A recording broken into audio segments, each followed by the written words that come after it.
சகோதர சகோதரிகளுக்கு வெளிப்படுத்தி நிறைய ஜபங்கள் ஏறெடுக்கப்பட்டது. அதனுடைய விளைவு அப்படின்னு தான் சொல்லணும். ஏன்னா அதை எங்க கண்கள் பார்த்தது. தெய்வநாமம் மகிமை அடைவதாக. ஆமென். வார்த்தைக்காக ஜெபிக்கலாம். அனைவரும் தலைகளை தாழ்த்தி கண்களை மூடி கர்த்தரை நோக்கி பார்ப்போம். பரிசுத்தமுள்ள எங்கள் தகப்பனே, இந்த ஓய்வு நாளுக்காக நாங்கள் உமக்கு நன்றி செலுத்துகிறோம் ராஜா. அப்பா, ஆவியோடும் உண்மையோடும் உண்மை தொழுது கொள்ள வேண்டும் என்று என் தேவன் சொல்லி இருக்கிறார். இந்த நேரத்தில் எங்கள் ஆவி ஆத்துமா சரீரத்தை ராஜரீகம் பண்ணுகிற என் தேவனாகிய கர்த்தருக்கு முன்பதாக நிறுத்துகிறோம். உம்முடைய ராஜ்யம் எங்கள் மேலே கடந்து வருவதாக, உம்முடைய பிரசன்னம் எங்களை நிரப்புவதாக. கர்த்தாவே, மனுஷன் அப்பத்தினாலே மாத்திரமல்ல, தேவனுடைய வாயிலிருந்து புறப்படுகிற ஒவ்வொரு வார்த்தையினாலும் பிழைப்பான் என்று சொல்லி இருக்கிறார் ஆண்டவரே. கர்த்தாவே, உடைய வாயிலிருந்து வார்த்தை புறப்படும்படியாக வேண்டி ஜெபிக்கிறோம் ஆண்டவரே.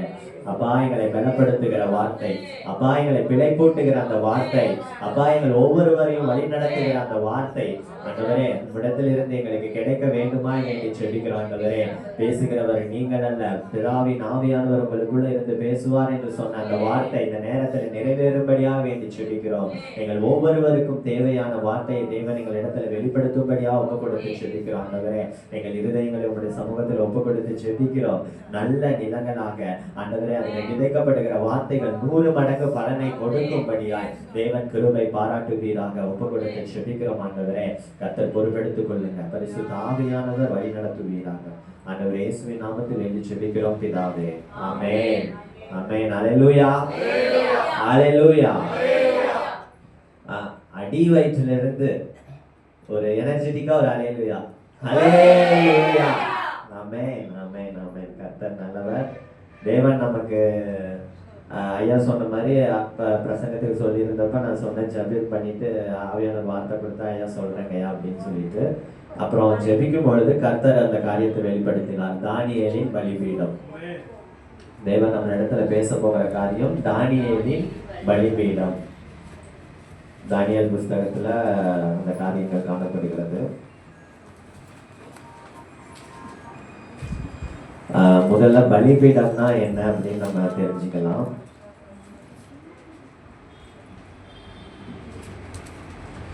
பலிபீடம் என்பது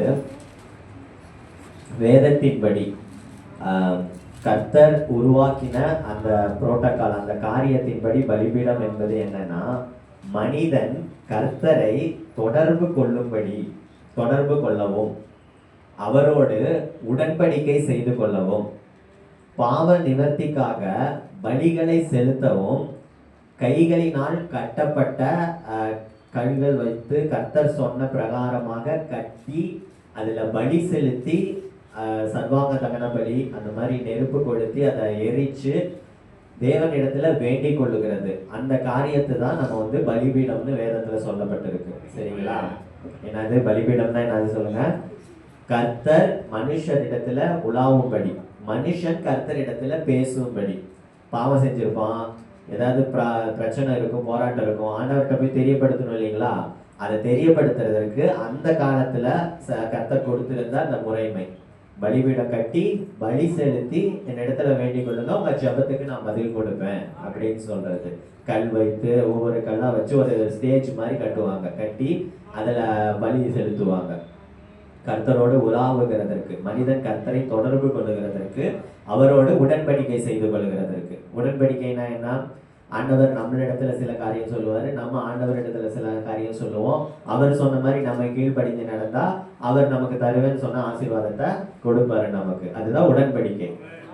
ஒரு மனுஷனை கர்த்தர் தெரிந்து கொண்டு அவனோடு உடன்படிக்கை செய்து அவன் இந்த பூமியில வழி நடத்துவாரு. மொத்த பூமியும் ஒரு காரியத்துல போகும். ஒரு காரியமா அவங்க அவங்களுடைய கலாச்சாரங்கள் வித்தியாசமா இருக்கும், அவங்களுடைய நடைமுறைகள் வித்தியாசமா இருக்கும். கர்த்தரோட உடன்படிக்கை செய்த மனிதர்களோட கலாச்சாரம், மனுஷர்களுடைய வழி நடத்துதல் வித்தியாசமா இருக்கும். தேவன் சொன்ன மாதிரி நடத்துவாங்க, தேவன் சொன்ன மாதிரி நடப்பாங்க, அது உடன்படிக்கைக்குட்பட்டு நடப்பாங்க. உடன்படிக்கையில சொல்லப்பட்டிருக்கிற சட்டங்கள், ஷரத்துகள், தேவன் அந்த உடன்படிக்கையில என்னென்ன நீ செய்யணும் அப்படின்னு சொல்வாரோ அந்த உடன்படிக்கையின் சட்டங்களை கீழ்ப்படிஞ்சு நடப்பாங்க. அது எங்க நடக்கும்னா, அந்த பலிபீடத்துல தான் அந்த கன்வர்சேஷன் நடக்கும், அந்த உரையாடல் கர்த்தரோட நடக்கும். தேவன் இறங்கி வந்துருவாரு. பலிபீடத்துல பலி செலுத்தின உடனே இறங்கி வந்து யார் பலி செலுத்தினாங்களோ அவங்களிடத்துல பேசி அவங்களிடத்துல காரியங்களை வெளிப்படுத்தி ஒரு உடன்படிக்கை செய்து கொள்ளுவார். கரெக்டுங்களா? அதுதானே பலிபீடம்னு நமக்கு அங்க சொல்லப்பட்டிருக்கு பழைய ஏற்பாட்டுல. ஆசரிப்பு கூடார முறைமையில கூட ஒரு பலிபீடம் காணப்பட்டு கொண்டிருந்தது. இது கைகளினால் கட்டப்பட்ட பலிபீடம். அந்த பலிபீடம் ஒரு காலம் வரும் பொழுது இடித்து தகர்க்கப்பட்டு போகுது. கைகளினால கட்டப்பட்ட பலிபீடம் ஒரு காலம் வரும் பொழுது இடித்து தகர்க்கப்பட்டு போகுது. அப்படி பலிபீடம் வந்து பூமியில இல்லை, பலி செலுத்துகிறதற்கு கர்த்தரோடு உறவாடுகிறதற்கு கட்டப்பட்ட பலிபீடம் இல்லைங்கிற காலம் தான் நம்ம தானியேலின் காலம். தானியேல் காலத்துல தானியேல் என்ன பண்ணாரு? எல்லாரும் வேதத்தை படிச்சிருப்பீங்க. தானியேல் வந்து சிறைப்பட்டு பாபிலோனுக்கு கைதியா கொண்டு போகப்படுவார். கைதியா கொண்டு போகப்பட்ட இடத்துல அங்க எருசலேம்ல என்ன ஆகும்? அவங்க நகரத்தை இடிச்சு தேவாலயத்தை இடிச்சு பாத்திர பண்டங்கள் எல்லாம் பரிசுத்த பண்டங்கள் எல்லாத்தையும் அவங்க கொண்டு போயிடுவாங்க, பாபிலோனுக்கு கொண்டு போயிடுவாங்க. அங்க கைகளினால கட்டப்பட்ட பலிபீடம் இல்லாதிருந்த காலம் அது.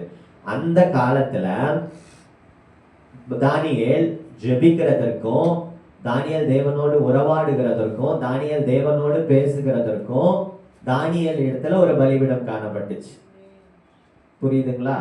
கைகளினால கட்டப்பட்ட பலிபீடம் பூமியில இருந்துச்சு, அது இடிக்கப்பட்டு போயிருச்சு. தேவாலயமே இடிக்கப்பட்டு சுட்டெரிக்கப்பட்டு போயிருச்சு.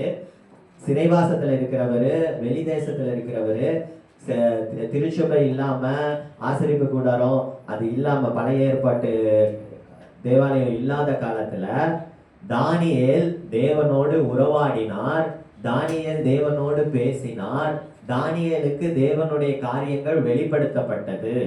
எங்கன்னா ஒரு பலிபீடத்துல. கைகளினால கட்டப்பட்ட பலிபீடம் அது அல்ல. தானியேலின் பலிபீடம் எது? அப்ப கைகளினால கட்டப்பட்ட பலிபீடம் இடிக்கப்பட்டிருக்கிற காலத்துல பலிபீடத்தினுடைய பிரதானமான காரியங்களாகிய கர்த்தரோடு உறவாடுவது, கர்த்தரோடு உடன்படிக்கை செய்து கொள்வது, கர்த்தர் சொல்லுகிற காரியத்தை கேட்டு நடப்பது, இது எல்லாமே தானியேலால சக்சஸ்ஃபுல்லா பண்ண முடிஞ்சிச்சு தேவாலயம் இல்லாத காலத்துல. அப்ப தானியேல் கிட்ட என்ன பலிபீடம் இருந்திருக்கும்? தானியேல் எப்படி அதை சக்சஸ்ஃபுல்லா பண்ணியிருப்பாரு அப்படின்னு சொன்னோம்னா அதுதான் நம்ம கர்த்தர் நமக்கு வெளிப்படுத்துகிற தானியேலின் பலிபீடம் என்கிற அந்த காரியம்.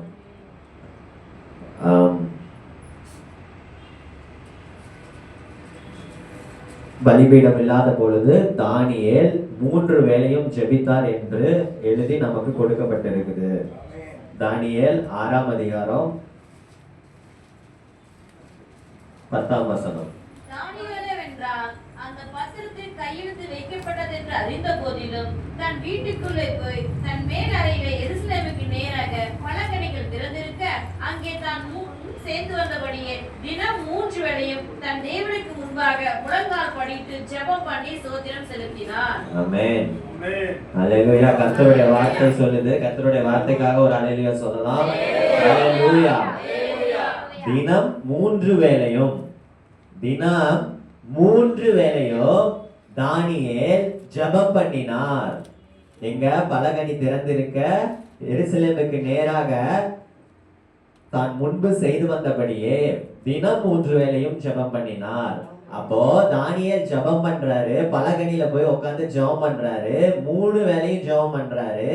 அந்த ஜெபம் தேவனிடத்துக்கு போகுது.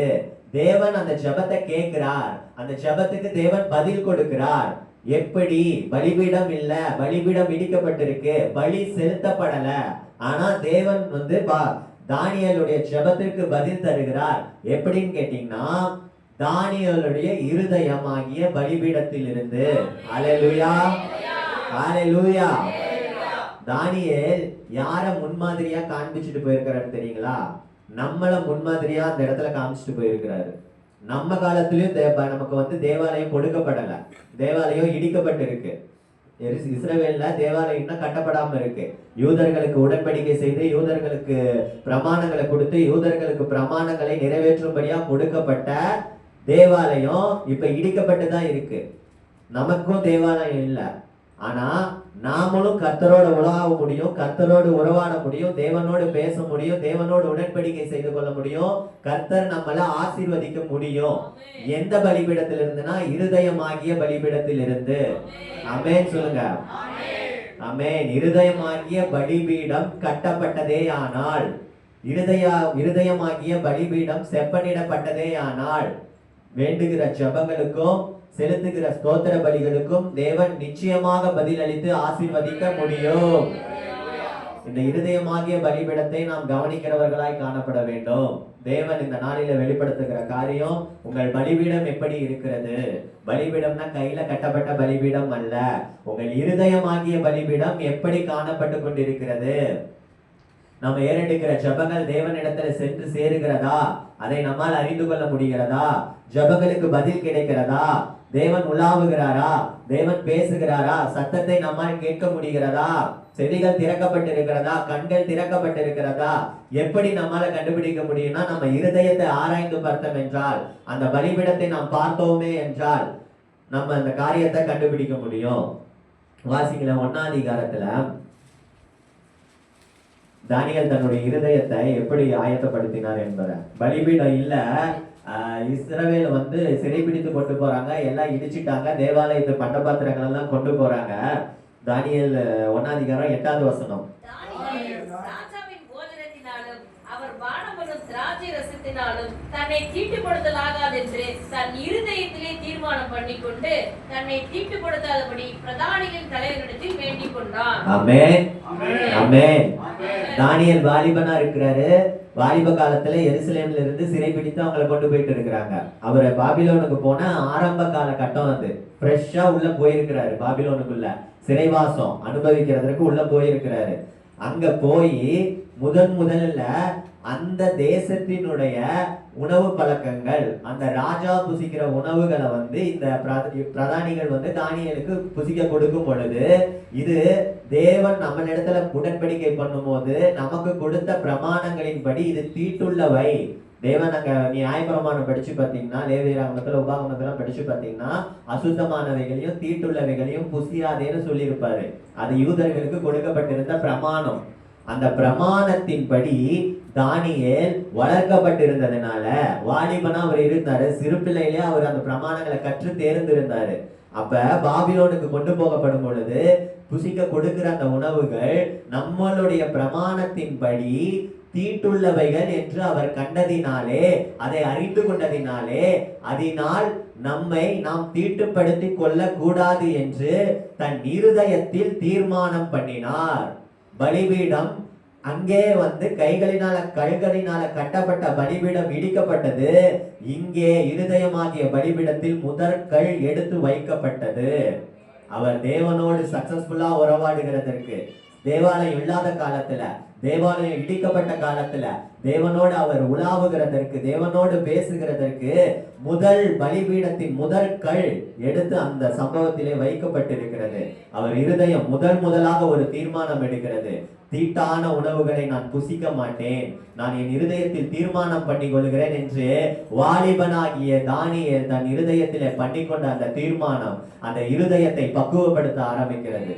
இந்த வெளி தேசத்துல இருக்கிறோம், பாபிலோன்ல இருக்கிறோம், பாவத்துக்குட்பட்ட தேசத்துக்குள்ள வாழ்ந்து கொண்டு இருக்கிறோம். இந்த தேசத்துல இருக்கிற எந்த பாவமும் என்னை கரப்படுத்தி விடக் கூடாதுன்னு தன் இருதயத்தில் அவர் தீர்மானம் பண்ணி கொள்ளுகிறார்.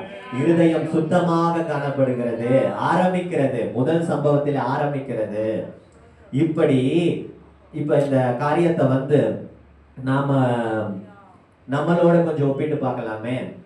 இப்ப நாமளும் உலகம் என்று சொல்லுகிற பாபிலோனுக்குள்ள வாழ்ந்து கொண்டு இருக்கிறோம். திருச்சபை என்பது ஒரு எருசலேமை போல, ஒரு தேவ பிரசனம் இருக்கிற இடம் போல. திருச்சபைக்குள்ள வருகிற நாம் இங்கே தேவனுடைய பிரசனத்துக்குள்ள காணப்படுகிறோம், வார்த்தையை கேட்கிறோம், செபிக்கிறோம், கர்த்தர் காரியங்களை வெளிப்படுத்துகிறார். இந்த டோரை தாண்டி, ஸ்டெப்பை தாண்டி நீங்க கீழே போனீங்கன்னா நீங்க உலகத்துக்குள்ள கடந்து போறீங்க. நீங்க போகிற வழி எங்கிலும், உங்க வீட்டுல, நீங்க வேலை செய்கிற ஸ்தலத்துல, படிக்கிற இடங்கள்ல பாபிலோன் காணப்படுகிறது, தீட்டான காரியங்கள் காணப்படுகிறது. நம் இருதயம் நம்மை எச்சரிக்கிறதா? போகிற இடத்துல இங்க இருக்கிற காரியம் என்னை தீட்டுப்படுத்த கூடாது. வாலிப பிள்ளைங்க காலேஜுக்கு போறீங்க, அங்க எத்தனை பாவ காரியங்கள், எத்தனை பாவமான வாலிப பிள்ளைகள் காணப்பட்டு கொண்டிருக்கிறாங்க. அவங்களுடைய பழக்க வழக்கங்கள் என்னை தீட்டுப்படுத்தி விடக் கூடாது என்று நம் இருதயம் நம்மை எச்சரிக்கிறதா? இருதயத்தை ஆராய்ந்து பார்க்க வேண்டும். இந்த இடத்துல தேவ சமூகத்துல நீங்க இருதயத்துல ஒரு தீர்மானம் எடுக்கணும். இந்த உலகத்தின் காரியங்கள் என்னை தீட்டுப்படுத்தி விடக்கூடாது, என்னை கரைப்படுத்தி விடக்கூடாது.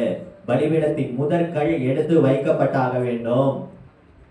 இந்த வார்த்தையினுடைய சாராம்சம் என்னன்னா, தேவன் பேசும்போது ஆவியானவர் வெளிப்படுத்தும் போது இந்த வார்த்தையோட சாராம்சம் என்னன்னா, தானியேலின் பலிபீடம் அப்படிங்கிறது ஒரு பார்ட்டு.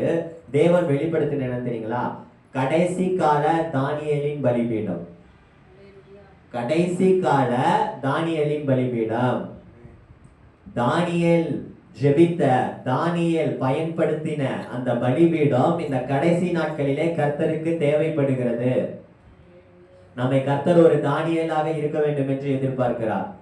திருச்சபை விசுவாசிகளாகிய நம்மை கர்த்தர் ரட்சித்து ரத்தத்தினால கழுவி மீட்டு கொண்டிருக்கிற நம்மை தேவன் ஒரு தானியேலாக இருக்க வேண்டும் என்று எதிர்பார்க்கிறார். வசனம் சொல்லுது, மத்தேயு 5ஆம் அதிகாரம் 8ஆம் வசனத்தில, இருதயத்தில் சுத்தமுள்ளவர்கள் பாக்கியவான்கள், அவர்கள் தேவனை தரிசிப்பார்கள்.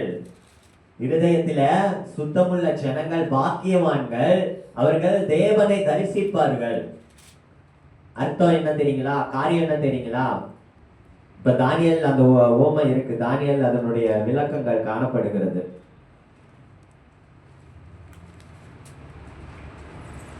தானியேல் 10ஆம் அதிகாரத்திலையும்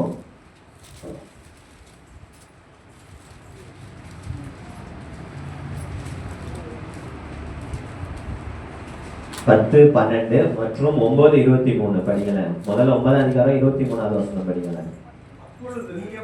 மிகவும் பிரியமானவன், ஆதலால் நீ வேண்டிக்கொள்ளத் தொடங்கின போதே கட்டளை வெளிப்பட்டது. நான் அதை அறிவிக்க வந்தேன். இப்போதும் சொல்லுகிற வார்த்தையை நீ கவனித்து கேட்டு தரிசனத்தை கரெக்ட் படிங்க 9, 23. தரிசனத்தை அறிந்து கொள். அப்பொழுது அவன் என்னை நோக்கி 10, 12ங்களா? அப்பொழுது அவன் என்னை நோக்கி, தானியேலே, பயப்படாதே, நீ அறிவை அடக்குகிறதற்கும் உன்னுடைய தேவனுக்கு முன்பாக சிறுமைப்படுவதற்கும் உன் மனதை செலுத்தின முதல் நாள் துவங்கி உன் வார்த்தை கேட்கப்பட்டது. உன் வார்த்தைகளின் நிமித்தம் நான் வந்தேன். ஆமென். உன் மனதை செலுத்தின முதல் நாள் துவங்கி உன் வார்த்தைகள் கேட்கப்பட்டது. இங்க இவர் பாருங்க, இங்க போட்டிருக்கு 21 நாள் 3 வாரம். அந்த நாட்களில் தானியேலே நான் 3 வாரம் முழுவதும் துக்கிக் கொண்டிருந்தேன். அந்த 10ஆம் அதிகாரத்தின் 2ஆம் வசனம் சொல்லுது, 3 வாரம் அளவும் தானியேல் துக்கித்து உபவாசித்து தன்னை ஒடுக்கி ஜெபம் பண்ணி கொண்டிருந்தார். ஒரு பதில் வருது, ஒரு தேவதூதர் கடந்து வராரு. அந்த தேவதூதர் தானியேல் கிட்ட சொல்றாரு, நீ உன் மனதை செலுத்தின முதல் நாள் துவங்கி உன் வார்த்தைகள் கேட்கப்பட்டது. ஆமென். தானியேலுடைய பலிபீடம் எது? இருதயம். அந்த இருதயத்தை அவர் செலுத்த தொடங்கின முதல் நாள் துவங்கி அந்த வார்த்தைகள் தேவனால் கேட்கப்பட்டது. எப்படி? இருதயத்தை சுத்தமா காத்து கொள்ளணும்னு தீர்மானம் பண்ணி கொண்டார்ல. இருதயத்தை சுத்தமா பார்க்கணும், சுத்தமாக்கி கொள்ளணும்னு தன்னை தீர்மானம் பண்ணி கொண்டாரு இல்லைங்களா? தீட்டுப்படக்கூடாது, இந்த உலகத்தின் காரியம், பாபிலோனின் காரியம் என்னை தீட்டுப்படுத்தக்கூடாது அப்படின்னு தன்னை தீர்மானம் பண்ணி கொண்டாரு இல்லைங்களா? அந்த சுத்தமான இருதயம், இங்க வசனம் சொல்லுது மத்தேயு 5, இருதயத்தில் சுத்தமுள்ளவர்கள் பாக்கியவான்கள், தேவனை தரிசிப்பார்கள். ஆமென். இருதயம் பரிசுத்தமா இருந்தா நம்ம ஆவி தேவனோட கலந்திருக்கும், நம்ம ஆவி தேவனோட சேர்ந்தே இருக்கும். நம்ம ஆவியில ஜெபிக்க ஆரம்பித்தா, ஆவியில தேவனை நோக்கி ஜெபிக்க ஆரம்பித்தா, எப்ப ஜெபிக்கிறோம்? முதல் நாள், இந்த முதல் வார்த்தை அப்பா அப்படின்னாலே சத்தம் அப்பா கிட்ட போயிடும். இருதயம் சுத்தமா இருந்தா, நீ மனதை செலுத்தின முதல்